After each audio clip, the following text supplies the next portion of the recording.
Hello guys, എൻ്റെ ഒറ്റ ജീവിതത്തിലേക്ക് എല്ലാവർക്കും സ്വാഗതം. ഒറ്റ ജീവിതം എന്ന് പറഞ്ഞാൽ ഒറ്റയ്ക്കുള്ള ജീവിതം കേട്ടോ. ഇടയ്ക്ക് ഫ്രണ്ട്സ് വന്ന് പോകാറൊക്കെ ഉണ്ടെങ്കിലും ഓൾമോസ്റ്റ് ഇങ്ങനെയാണ്. ഒരു 10-15 വർഷത്തോളമായിട്ട് എറണാകുളത്ത് വന്ന ശേഷം ഇങ്ങനെയാണ് എൻ്റെ ലൈഫ് സ്റ്റൈൽ. ഒറ്റയ്ക്കാണ് എപ്പോഴും ഉണ്ടാവാറ് അധികവും. ഇപ്പോൾ കൂടെ അച്ഛനുണ്ടെങ്കിലും അച്ഛൻ രാവിലെ പോയി രാത്രിയാവും വീട്ടിലെത്തുമ്പോൾ. പിന്നെ ഞങ്ങൾ അധികം സംസാരമൊന്നും ഉണ്ടാവില്ല. അച്ഛനപ്പോഴേക്കും പിന്നെ ഭക്ഷണം കഴിച്ച് കിടന്ന് ഉറങ്ങാൻ പോകും. അങ്ങനെ അപ്പോൾ ഇന്ന് വൈകുന്നേരം ആയപ്പോൾ എനിക്ക് പെട്ടെന്ന് കോൺഫ്ലെക്സ് കഴിക്കാൻ തോന്നി. അപ്പോൾ ഞാൻ ബാൽക്കണിയൊക്കെ ആസ്വദിച്ചിരുന്ന് കുറച്ച് കോൺഫ്ലെക്സ് ഒക്കെ കഴിക്കാമെന്ന് വിചാരിച്ചു. അങ്ങനെ അത് കഴിഞ്ഞിട്ട് അങ്ങനെ ഇരിക്കുമ്പോഴാണ് പെട്ടെന്ന് എനിക്ക് ബിഗ് ബോസ് വയ്ക്കാൻ തോന്നിയത്.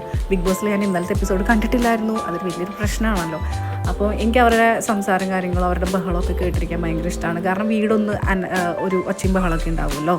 അപ്പോൾ ഞാൻ വേഗം പോയിട്ട് ബിഗ് ബോസ് വെച്ചു. അപ്പോൾ ആദ്യം തന്നെ കണ്ടത് നെവിനെയാണ്. ഞാൻ 24 hours ഒക്കെ കാണുന്ന ആളാണ്. കാരണം അത് പ്ലേ ചെയ്തിട്ട് ഞാൻ വെറുതെ വീട്ടിലെ പണികളൊക്കെ ചെയ്തുകൊണ്ടിരിക്കും. കാരണം ബഹളം ഉണ്ടാവാൻ വേണ്ടി. അങ്ങനെ ഇന്നത്തെ ഈവനിങ് ഇങ്ങനെ കഴിഞ്ഞു. നാളെ എന്താണാവോ. ബൈ.